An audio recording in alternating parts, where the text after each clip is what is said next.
I'm Fiona Grant, 30 years old.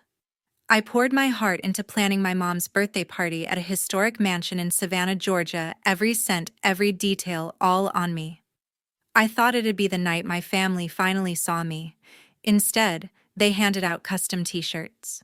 Everyone got one. Mine it read, "Biggest disgrace to this family," in bold black letters. My sister smirked, tossing it across the table. "Lighten up, it's just a joke," she said. My mom laughed softly like it was nothing. My dad gave a half shrug, avoiding my eyes. My brother chuckled, sipping his drink. Even my aunt clapped like it was the punchline of the year. I didn't yell. I didn't cry. I folded the shirt, set it beside my plate, and forced a smile. My hands shook as I reached into my bag, pulled out a stack of papers, thick, official, important. All eyes were on me now. I held them up, tore them in half, slow and deliberate, page by page. The room went quiet. My sister's smirk faded. "What are you doing?" she snapped. I didn't answer. I dropped the torn papers on the table, turned, and walked out. The mansion's heavy doors creaked behind me. An hour later, my phone started buzzing, calls, texts, voicemails, one after another. They'd read what I destroyed. They knew. And they wouldn't stop calling. Do you think I did the right thing? Comment your thoughts below. Growing up in our suburban Atlanta home, I was the odd one out. My sister Trisha, 5 years older, was the golden child cheerleader, prom queen, married by 25. She's going places my mom Susan would beam, pinning another of Trisha's awards on the fridge. My brother Kevin, 2 years older, could do no wrong. He'd crash his bike, skip school, flunk tests, and my dad David would just ruffle his hair. "Boys will be boys," he'd say. Me, I was the afterthought. At 10, I won a science fair. Mom barely glanced at my trophy. "Don't get cocky, Fiona," she said. Dad nodded, eyes on his newspaper. Trisha smirked. "It's just a kids' contest." Kevin laughed, tossing his football. Their dismissal stung, but I swallowed it. By high school, I learned to stay quiet. Trisha got a car for her 16th birthday. I got a lecture about responsibility. Kevin got new sneakers every season. I wore hand-me-downs. I studied harder, joined debate club, earned scholarships.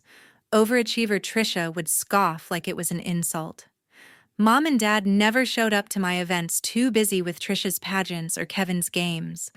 My Aunt Joyce, Mom's older sister, would sometimes pat my shoulder. "You're doing fine, Fiona," she'd say, but it felt like pity.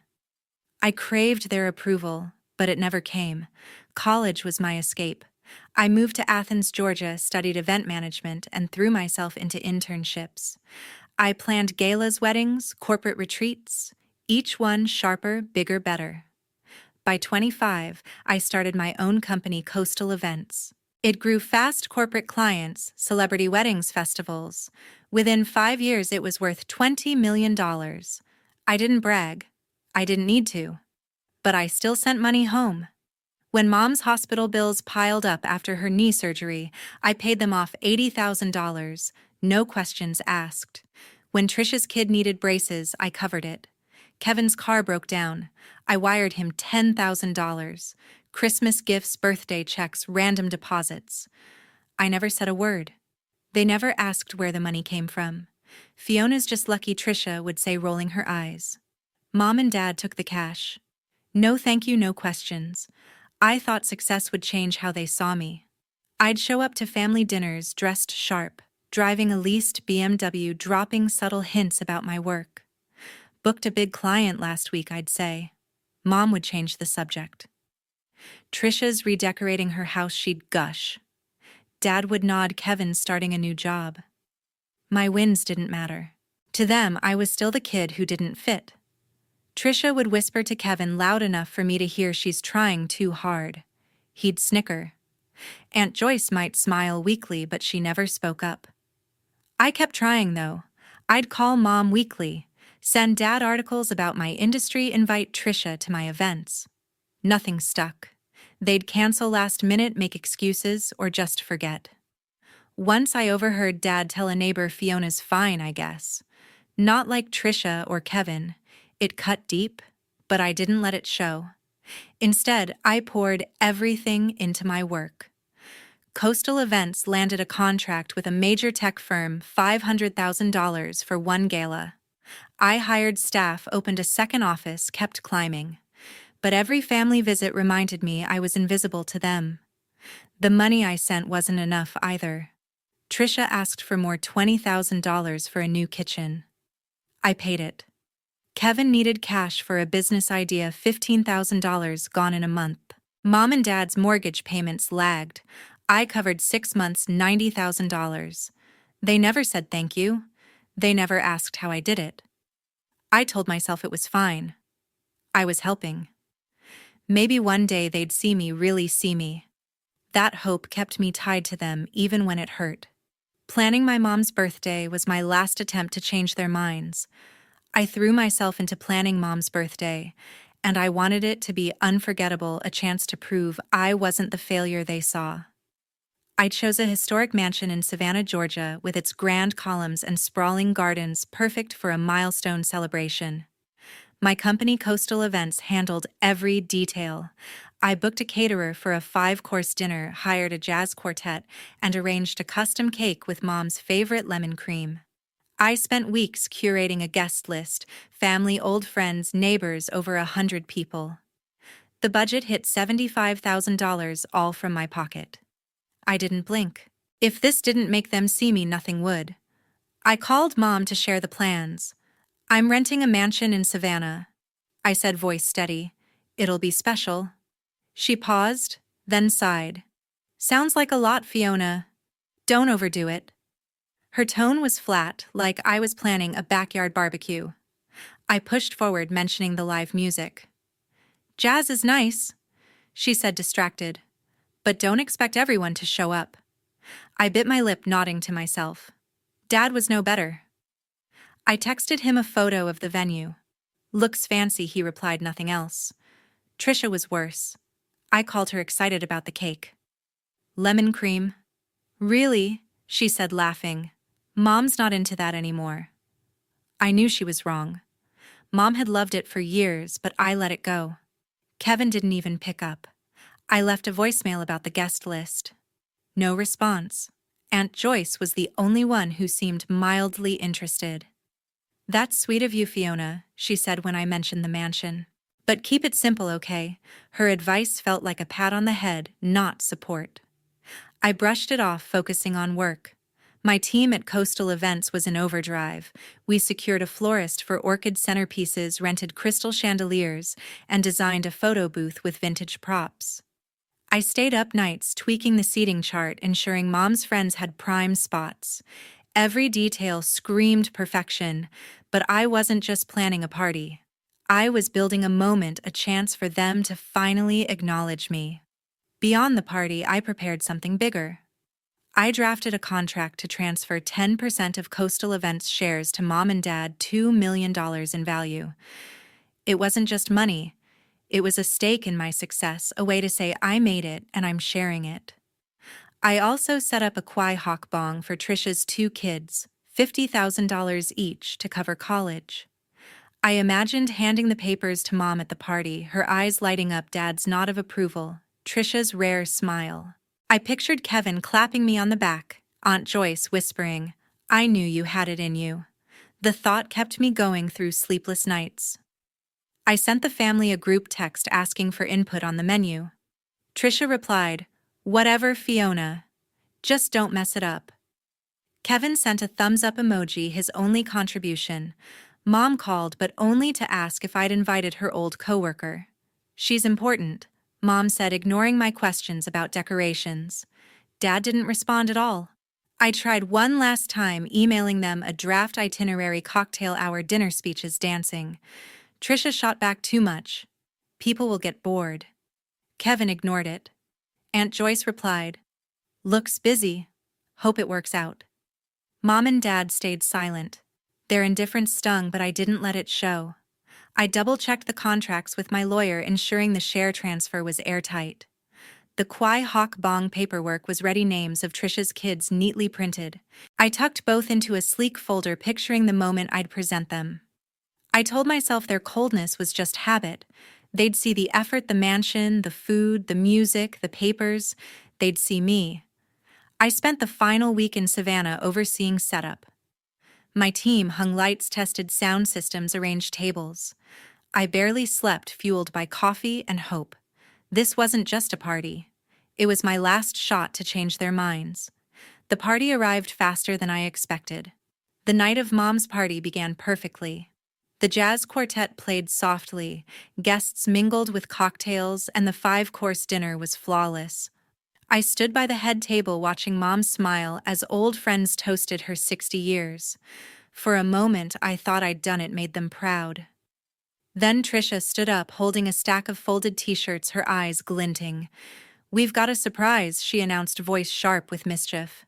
She passed them out to the family, each one custom printed. Mom got Best Mom Ever. Dad's read King of the House. Kevin said Favorite Son. Aunt Joyce's was Family Rock. Mine came last. Trisha tossed it to me, smirking. "Go on, Fiona, open it." I unfolded the shirt. Black letters screamed, "Biggest disgrace to this family." The room froze. Laughter broke the silence. Susan chuckled first, covering her mouth like it was a playful jab. David's low laugh followed his eyes darting away.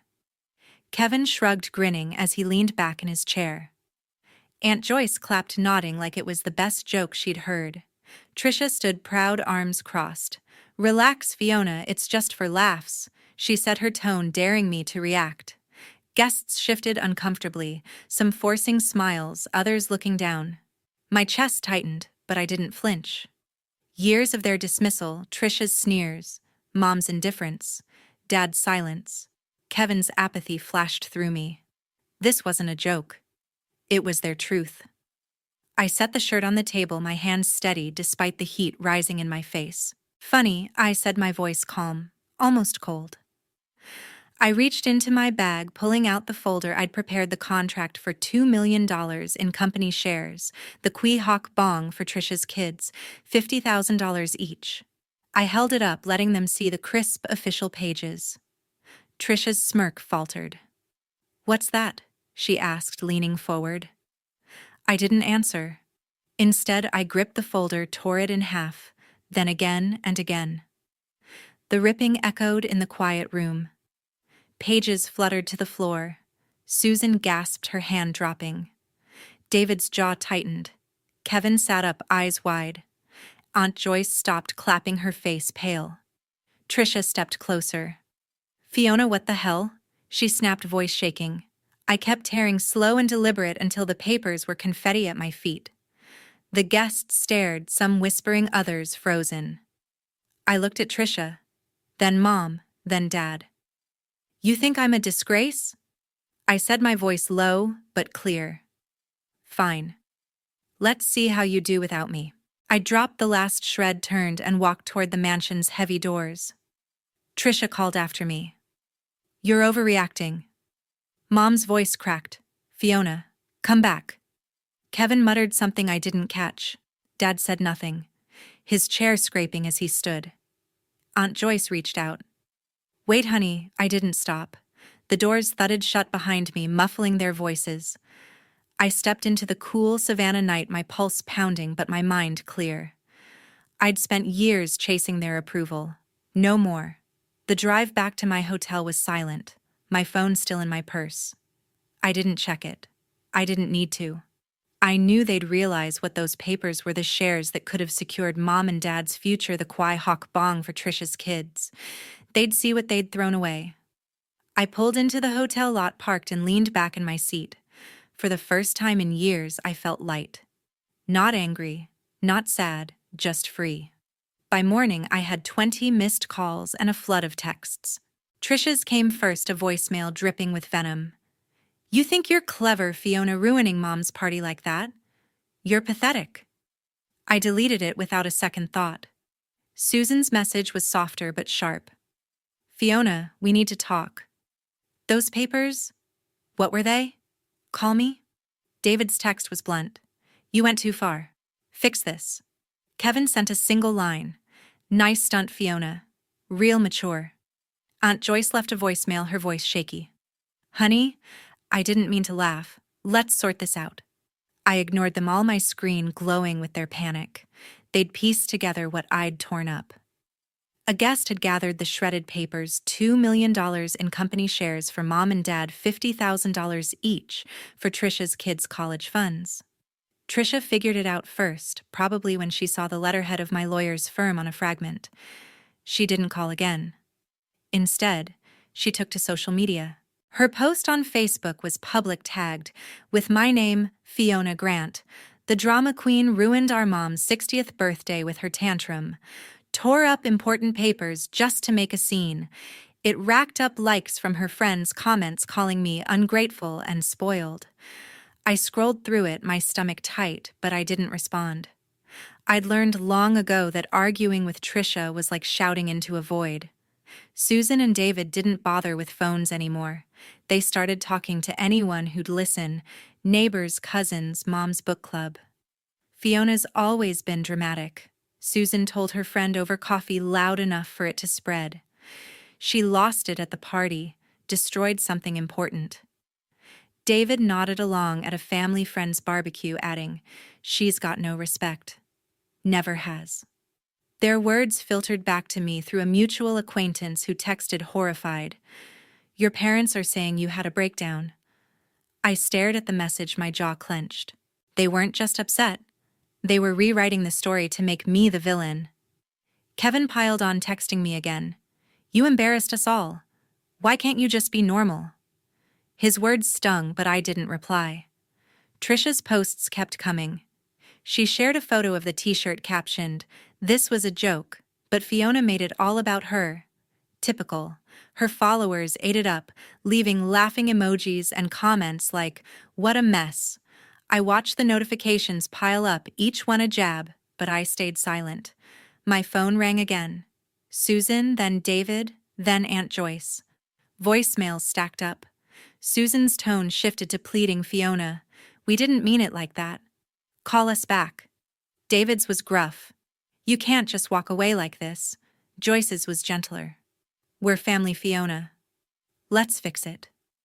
Kevin sent another text. "You owe Mom an apology." I powered off my phone, the screen going black. Their desperation wasn't about me. It was about what they'd lost. Those papers weren't just gifts. They were lifelines. Mom and Dad relied on my money to float their debts, $90,000 for their mortgage alone last year. Trisha's family leaned on my checks for extras like her kids' private school fees. Kevin's business ideas burned through my cash. They never thanked me, never asked how I managed it. Now with those papers gone, they saw the hole I'd been filling. But instead of owning their part in that cruel joke, they doubled down, painting me as the problem. Trisha's posts got bolder, accusing me of sabotaging the family. Susan and David's rumors spread wider, reaching my old high school friends. Kevin's texts grew sharper. "You're selfish, Fiona. Always have been." I didn't cry. I didn't rage. I sat on my hotel bed, staring at the ceiling, feeling the weight of their words but refusing to carry it. They'd shown me who they were again. Their calls, their posts, their rumors weren't apologies. They were demands, deflections, guilt trips. I'd spent years giving them everything, hoping for a scrap of respect. Now they'd lost more than papers, they'd lost me. A week after the party, Inkier magazine published a feature on me.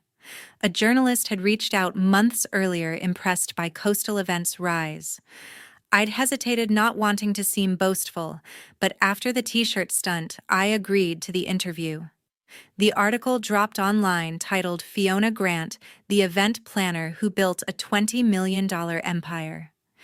It laid out my journey, starting with nothing, building a company that handled high-profile galas, and quietly supporting my family for years. It detailed the $80,000 for Mom's hospital bills, $20,000 for Trisha's kitchen remodel, $10,000 for Kevin's car, and countless other payments, none of which they'd ever acknowledged. The reporter didn't mention the party. I'd kept that private. But the truth about my contributions was now public. The response was instant. My inbox flooded with messages from strangers, entrepreneurs, single moms, people who'd felt overlooked by their families. "You're an inspiration," one wrote. Another said, "I cut off my toxic relatives too." Social media buzzed. A Twitter thread about the article went viral with thousands of likes and retweets. "Fiona Grant deserves better," one user posted. "Her family took her money and called her a disgrace unreal." Hashtags like Fiona Grant and Family Truth trended for days.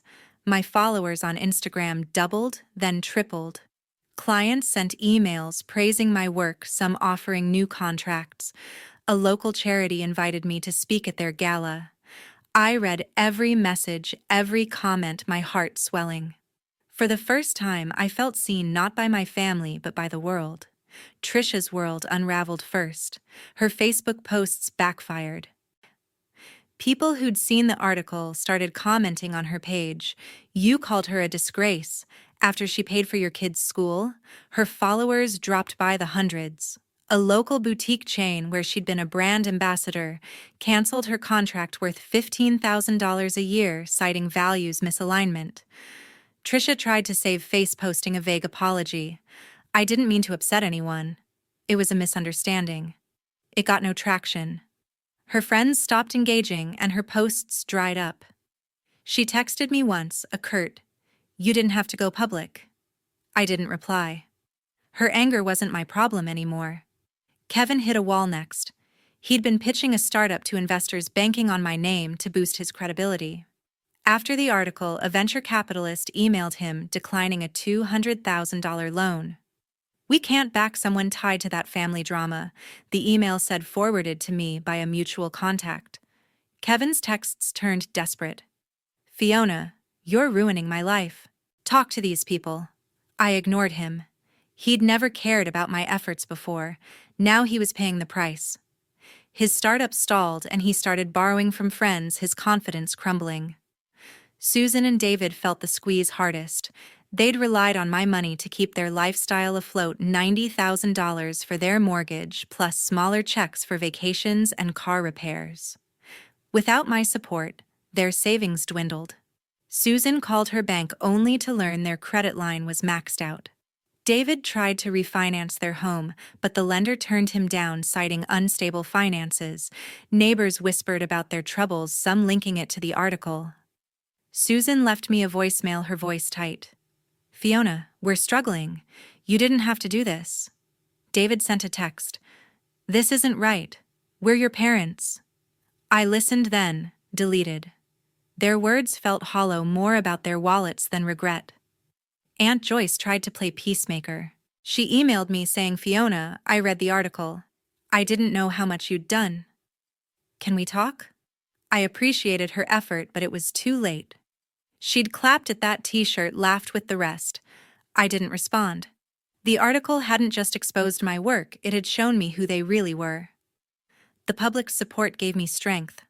A podcast host invited me to share my story, and a women's network nominated me for an entrepreneurship award. I wasn't just surviving, I was thriving.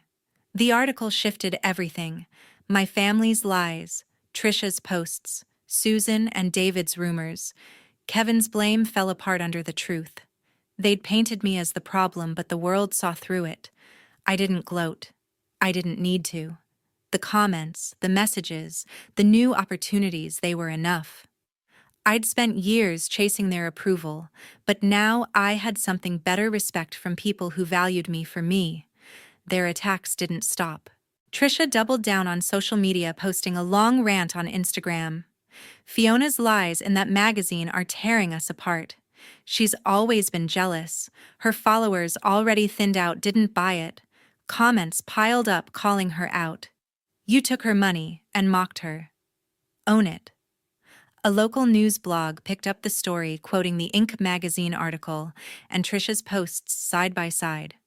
The contrast was stark: my quiet contributions against her public venom. Her account lost another 1,000 followers, and her boutique clients stopped returning calls. Trisha's rage fizzled as the public turned away, leaving her shouting into an empty echo chamber. Susan and David tried a different tactic. They cornered friends at a community potluck, spinning a tale of my betrayal.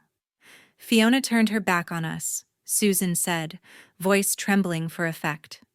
David added, "She's changed, thinks she's above us."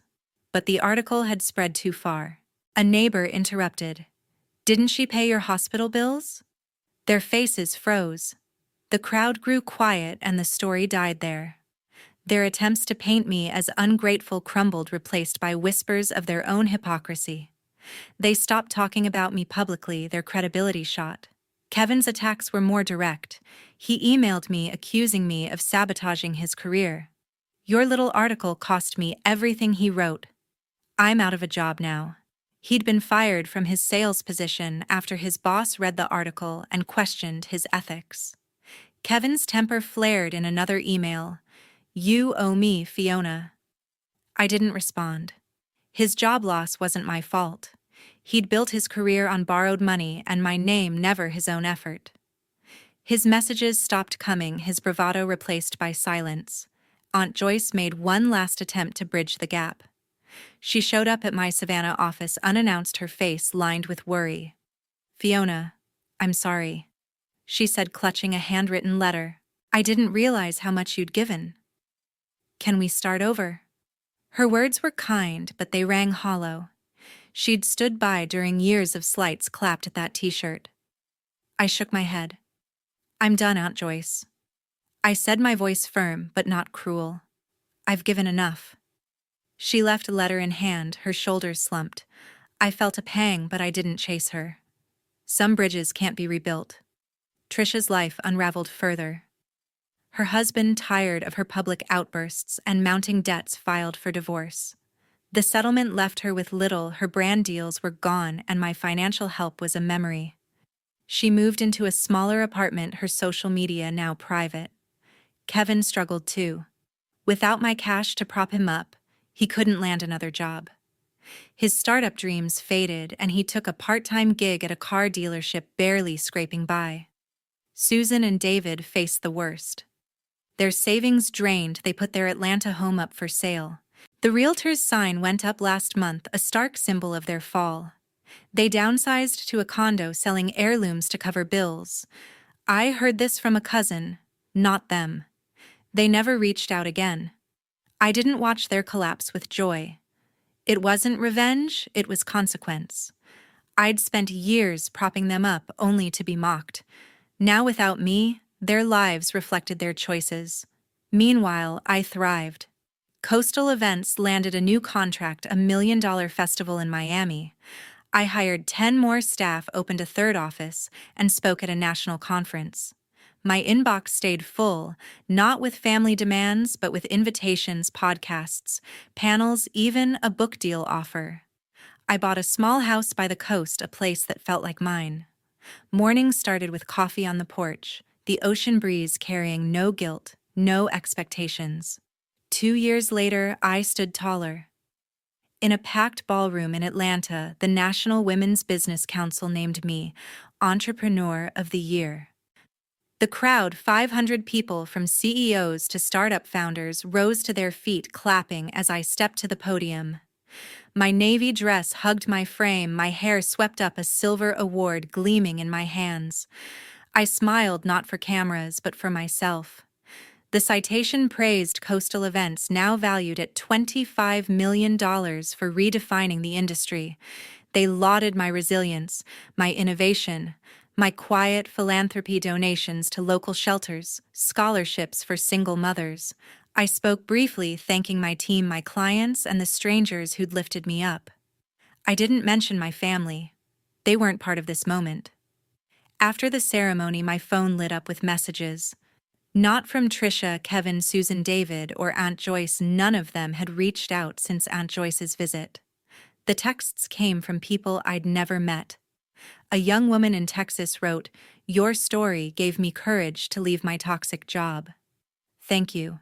A father in Chicago messaged, "I read about you in Inc. magazine. You inspired me to stand up to my parents." A college student emailed, "I'm starting my own business because of you." Each note felt like a spark warming a part of me I'd thought was gone.